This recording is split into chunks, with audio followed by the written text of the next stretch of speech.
ইতিহাস বলে ইসলামের অমীয় বাণী প্রচার করতে বাংলাদেশে কোনো নবী রাসূল আগমন করেননি, কিন্তু তবুও আজ বাংলায় যে কোটি কোটি মুসলমানের বসবাস, এর পিছনে আসলে কাদের অবদান? তাদের অবদান যাদের পবিত্র পদধূলিতে বাংলার মাটি ইসলামের আলোয় উদ্ভাসিত হয়েছে, অলিতে গলিতে কালিমার স্লোগান ধ্বনিত হচ্ছে। আর তারা কে?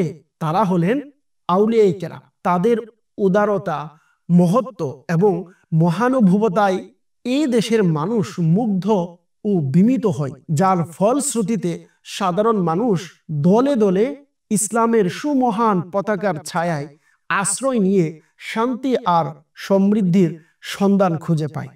হযরত শাহ মখদুম রূপস রহমতুল্লাহ তাআলা আলাইহি ছিলেন সেই সকল মহান ওলিগণের মধ্যে অন্যতম ও শ্রেষ্ঠ।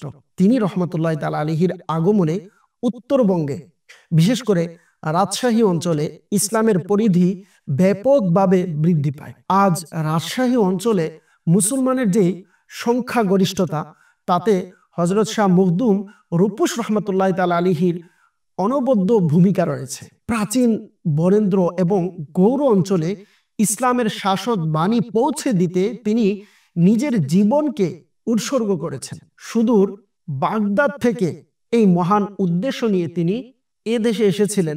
তিনি কুসংস্কার, অন্ধবিশ্বাস এবং জীবন্ত মানুষকে বলি দেওয়ার মতো কুপ্রথা চিরতরের জন্য বিলুপ্ত করেন। তিনি যেভাবে ইসলাম ও ইসলামের শিক্ষা প্রচার করেছেন, ঠিক একইভাবে সমাজে শান্তি ও শৃঙ্খলা প্রতিষ্ঠা করার ক্ষেত্রে অগ্রণী ভূমিকা পালন করেছেন। এমনকি যে তাকে শহীদ করার পরিকল্পনা করেছিল, তাকে ক্ষমা করার মতো মহান দৃষ্টান্ত তিনি রেখে গিয়েছেন। হযরত শাহ মখদুম রূপস রহমতুল্লাহ তাআলা আলাইহি 731 হিজরি 27 রজব ওফাত গ্রহণ করেন।